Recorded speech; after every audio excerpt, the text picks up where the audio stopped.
Betty, maaf, ini buat tanggal 27 kan ya? Untuk minggu depan Ya, persis Pak. ya?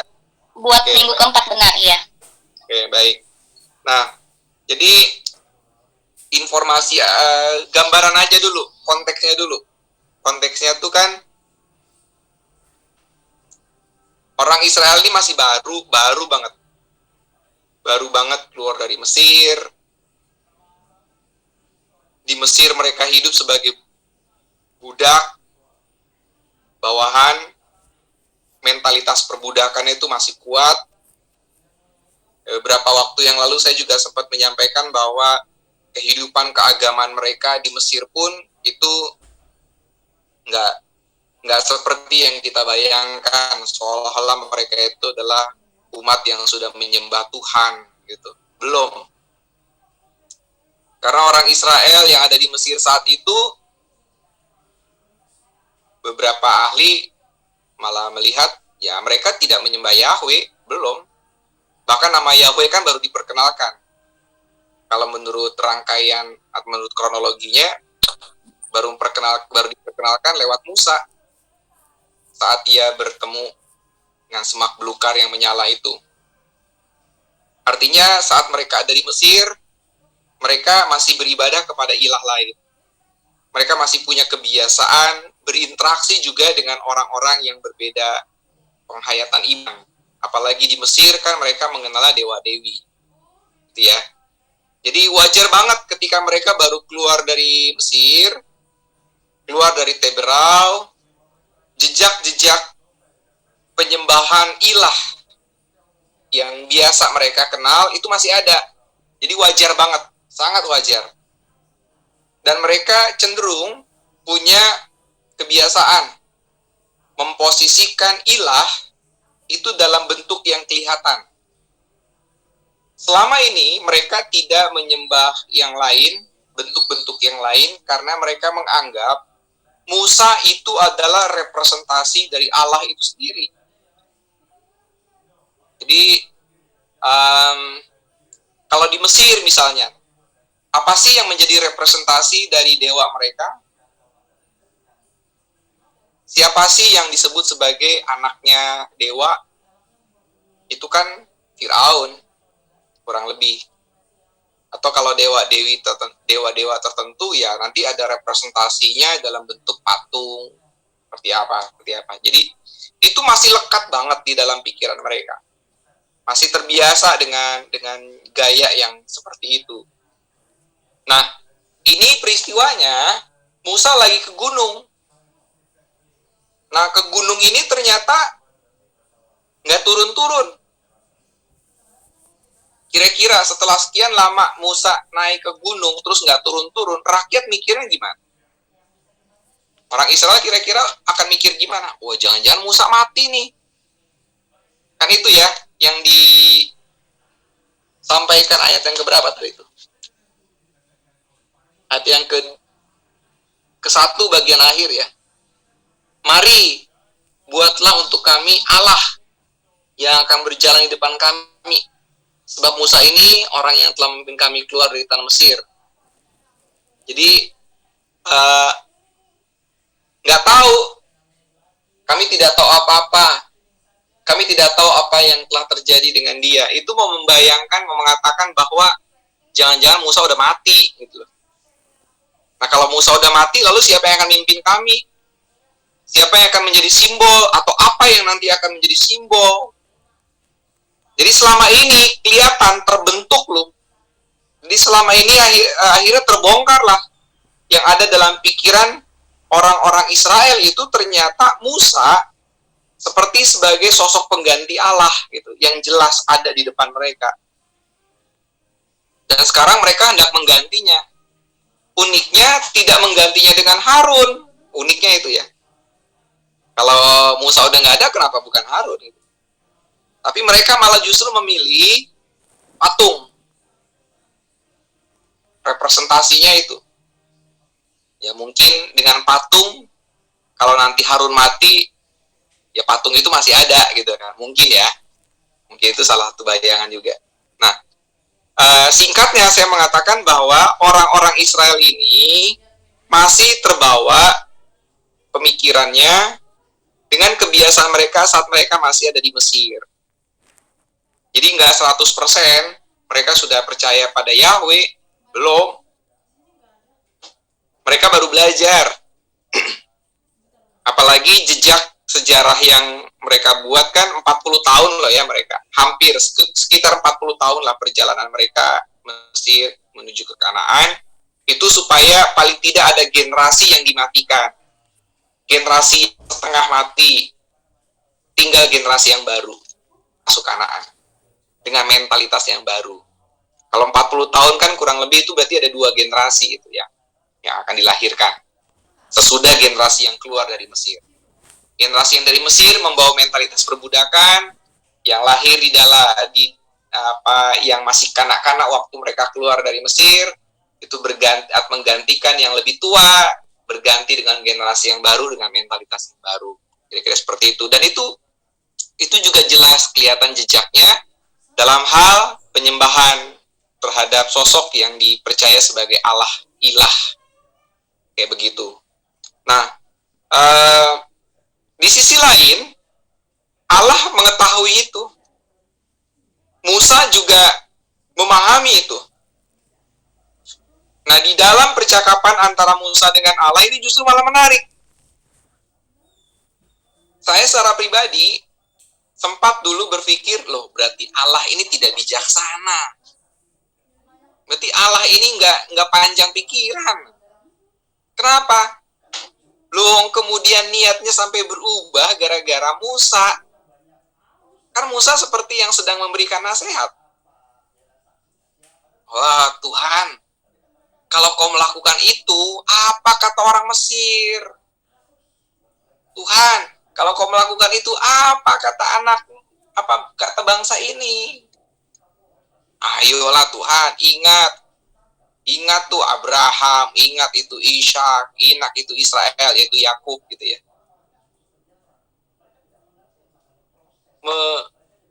Mengubah pemikiran, mengubah rencana, menyesal. Nah ini menarik, ide-ide tentang Allah yang menyesal ini jadi menarik kalau kita mengacu pada penafsiran Perjanjian Lama. Jadi ini kesannya tuh seperti bisa bernegosiasi loh sama Tuhan, masih bisa apa sama Tuhan, ya. Kesannya seperti itu. Nah, tapi poin pentingnya sebetulnya bukanlah tentang Tuhan yang bisa diajak negosiasi, bukan. Yang bisa kita lihat, bisa kita perhatikan adalah bahwa Tuhan itu adalah Tuhan yang cemburu. Itu ditegaskan di dalam bagian ini. Tuhan marah gara-gara ada lembu tuangan ya, patung lembu tuangan, emas lembu tuangan. Itu nggak suka. Itu satu hal. Jadi penekanannya bahwa Allah itu nggak suka dengan bentuk lain apapun yang dijadikan sebagai ilah gitu loh. Nggak suka.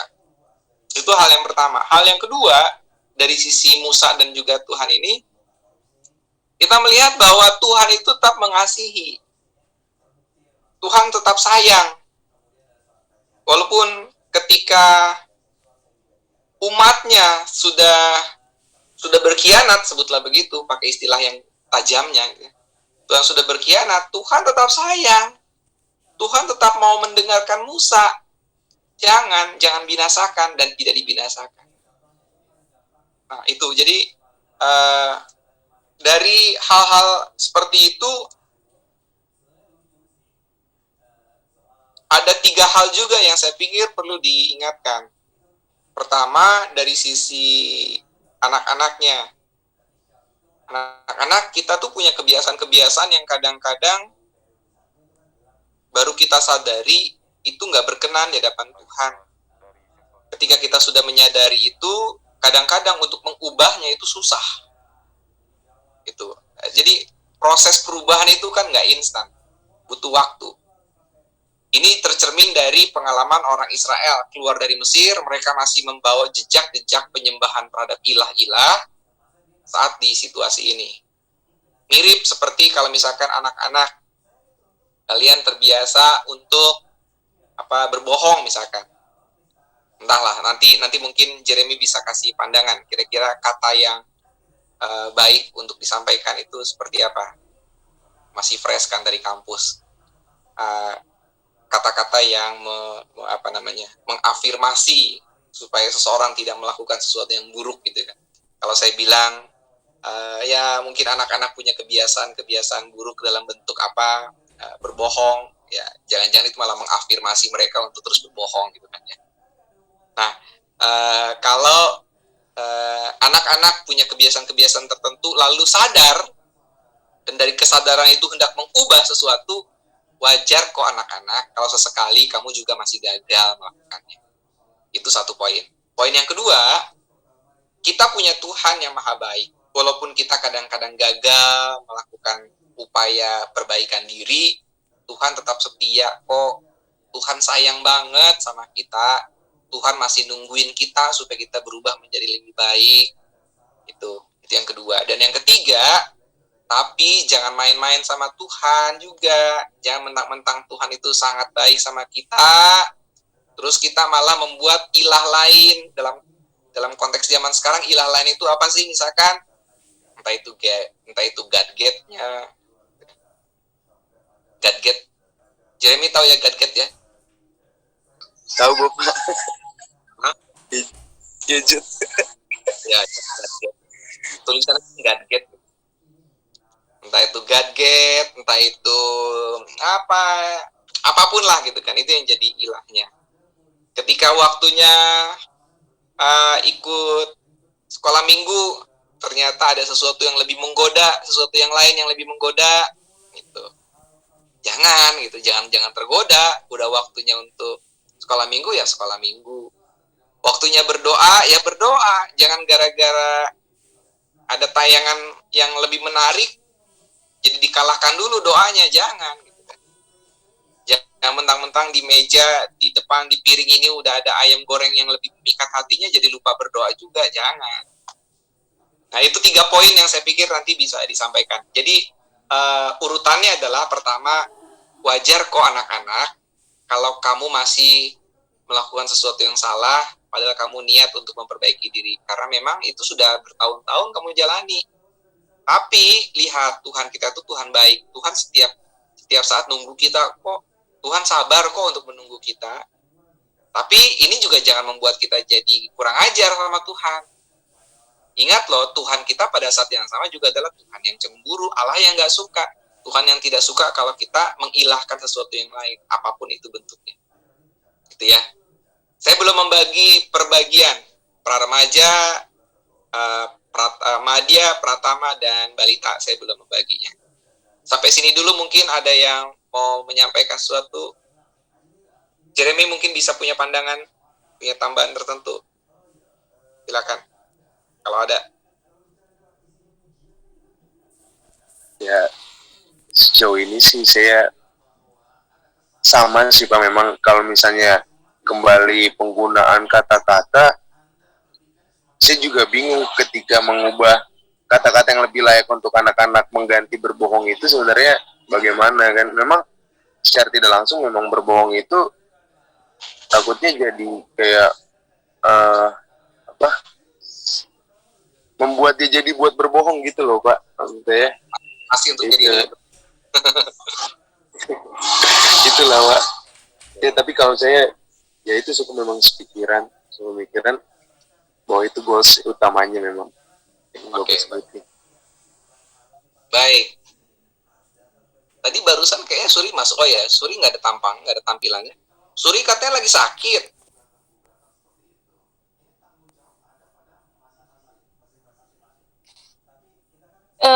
Gak sakit sih Pak, gimana ya bilangnya? Kayaknya sakit, tapi kayaknya enggak gitu. Oh gitu. Sakit. Katanya sakit grogi gara-gara tape Pak. Oh iya. Jangan buka inilah. Iya Pak, abis live tape saya sehat-sehat lagi Pak. Aneh ya? Bisa. Demam panggung kayaknya saya Pak. Demam panggungnya udah seminggu. Astagfirullah. Aduh. Gara-gara kasih Inta sakitnya Pak berarti. Oh, Kok auto baiklah. sih? Tapi sehat-sehat ya sekarang ya, Suri ya. Kayaknya sih sehat sih, Pak. Kayaknya nggak beda begitu. Saya kurang mengenal tubuh saya, Pak. Perlu dimasukkan namanya di 2 pagi nggak? Nggak apa-apa, Pak. Kayaknya udah sehat sih, Pak. Nggak, kalau perlu nggak apa-apa saya masukkan. Nggak apa-apa, doa pribadi aja. Kalau Bapak masukin doa pagi, nanti keluarga besar saya agak heboh, Pak. Aduh. Nggak, kalau Betty perlu nggak tuh namanya dimasukin 2 pagi? Aduh Pak. Ya kan bahagia, ini berita bahagia. Udah 2 bulan. Oh. Malu-malu. Kok malu? Bukan bahagia. Bahagia lah. Iya, boleh Pak, boleh. Didoakan, senang hati. Ini saya mau ngegosip loh ya. Ini mau ngegosip buat di sekolah minggu aja nih. Ini jangan-jangan perjanjian lahirannya bareng loh sama yang satu lagi. Siapa Pak? Sama Nova. Oh, Nova, berapa bulan ya? Ya Tuhan. Ini Serius, aku gak dengar kabarnya. Ini persiapannya live ke YouTube, guys. Jangan, saya nggak gosip di sini ya. Waduh, Satria nanti tolong di-hide yang ini. Aduh, nggak bisa, Kak. Ini live, Pak. Waduh, saya anak multimedia lagi, Pak. Waduh, saya nggak gosip di ini nggak direkam kok kayaknya tuh. Nggak ada tanda direkam sama Satrio. Ini gagal nih Satrio ngerekam ini. Sat? Iya, Kak. Satrio. Iya, live stream, Kak. Itu ke YouTube. Iya. Saya manual. Ini nggak rapat. Manual apa? Oh, jadi nggak direkam pakai apa? Yang pertama direkam, ditautkan ke YouTube, yang kedua rekam layar manual, Pak. Oh, baiklah. Pakai AV Stream. AV Recorder ya? Bawaannya Xiaomi, Pak. Oke lah, baiklah. Ya nggak Pak, emang apa-apa. bulan apa Nova, Pak? Kita baru 12 minggu. Katanya udah 12 minggu, berarti udah 3 bulan. Oh, duluan Betty berarti. Berarti berapa minggu?